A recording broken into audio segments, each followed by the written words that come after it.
Hey everyone, my name is Charlie and welcome to Fully Equipped. In chapter 1, Paul was addressing the issue of persecution. In chapter 2, he was addressing the issue of false teachers. Now, in chapter 3, he's addressing the issue of people being idle. He reassures them that they are saved and calls them to work hard for the glory of God. The believers must not neglect their God-given responsibility to work. And if they do, the church is actually supposed to discipline them.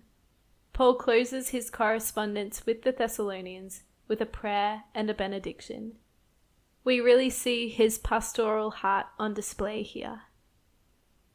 Paul opens chapter 3 by asking for prayer from the church for his ministry. He prays that the gospel would continue to advance, and that people would receive it when they hear it. He prays for deliverance from the schemes of the wicked. He knows that not all people will receive the gospel, and some will react in violence and hostility when they hear it. And so Paul prays for protection from these people. But he also reminds the Thessalonians that God is so faithful to them. Even when they waver in their faith, God never does. And even though they are facing persecution, he promises that God will protect them. If they respond to what Paul has instructed them to do in these 2 letters, they will overcome the schemes of the enemy. They have to grow in sanctification, to love one another, to be humble, and all of the other things Paul has commanded. And they also have to follow what he instructs in his next point. In the main chunk of chapter 3, Paul addresses the issue of the people in the church who are being idle. They're not working. He actually calls the church to not associate themselves with lazy people. They're not supposed to take them into their community. Laziness is actually a serious sin, even if we don't often see it that way. He's not calling them to reject these lazy people forever. He still calls them brothers. But this disassociation of them is supposed to be a form of discipline from the church, so that they will come back to right living. But it's important to note that this is probably a last resort kind of thing. Paul gives a formula for correcting sin in his 2 letters. First, he set them a real-life example through the way he acted among them. He worked hard when he was with them, so that they would follow his example. Then, in his first letter, he called them to admonish the idle. Now he gives them more firm commands. They must not be idle. But if they continue in idleness, they should be removed from the church until they turn away from their sin. This is kind of interesting, right? I've never seen anyone removed from the church for any kind of sin, let alone being lazy. But it's important that believers don't continue in unrepentant sin. The church shouldn't kick people out for struggling with sin. Then no churches would have any members.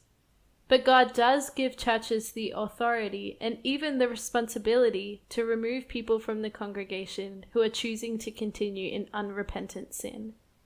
Why? Because unrepentance kills faith. It tells people that God's holiness isn't that important, and that Jesus' sacrifice was cheap. It tells people that sin is not that big of a deal and causes us to forget the amazing wonder of God's grace. It makes us grow numb to the gospel when we grow numb to our own sin. And it tells people that following Jesus doesn't come with a cost. It doesn't come with a change in lifestyle and behavior and thinking and worldview. But we know that it does. So churches are obligated to set the clear message that we do not continue in unrepentance. They don't send people away out of rejection of them or some kind of vengeance upon them. It's not a prideful thing of saying that the church is better than them. He actually emphasizes at the end of the letter that these people are not our enemies, and we need to treat them as brothers. It's actually something done in love, in order to restore people back to Jesus. Ultimately, we're called to forgive one another. And when people are disciplined by the church, but reminded of God's forgiveness of them when they trust in Him, that's a beautiful picture of God's restoration. So why is idleness in particular such a big deal? Why is it a sin to be lazy? Here's the thing. Work came before the fall of mankind.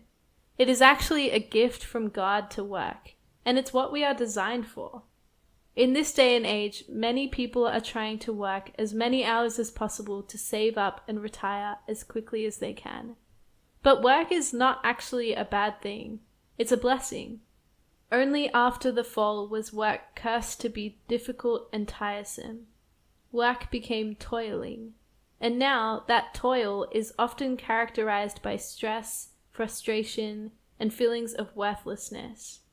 But even still, we're called to be people who work with joy, faithfulness, and diligence, and to strive for excellence in whatever we do. That's the example God gives us, one of being a hard worker. Hard work also reflects God and is a way that we can love other people well. And it looks forward to a time where work will no longer be toiling, but will be worship and glorifying God. Hard work is not busyness or stressful striving or worshipping work over God. That's important to note. We should still be people who rest and Sabbath and live life in an unhurried pace. But we are called to reflect the gospel to other people by means of hard work. Paul commands pretty firmly that we need to just get to and do what we're supposed to, without meddling or being a nuisance to others. There is a cost to laziness, so we should live lives of self-discipline. One more important thing to note is the relationship between working for finances and supporting missionaries. Paul says that he chose not to accept support from the church in order to not be a burden to them and to set them a good example. Does this mean that it's wrong to financially support missionaries? On the contrary, Paul actually says that it was his right to ask for support from them. The church actually should support missionaries so that they can do the work that God is calling them to do and not be distracted from it. Paul could have asked for support from the church whilst he was with them, but he chose not to. He didn't want these new Christians to think that following Jesus meant that you didn't have to work and that other people would just give you money. No, Paul showed them that working for Jesus means that you are a hard worker. Many missionaries don't have a 9-to-5 schedule. They don't have separate work and home lives. Many don't receive an income for their work. But often missionaries are highly self-motivated because they want to glorify God. They aren't motivated by money, but by a desire to see the kingdom advance. And many of them work harder than they would at a regular job, all for the gospel. So yes, Paul chose not to accept support from them, but this was a personal choice based off his own discernment of the situation. It is right for churches to support missionaries and ministry workers like pastors.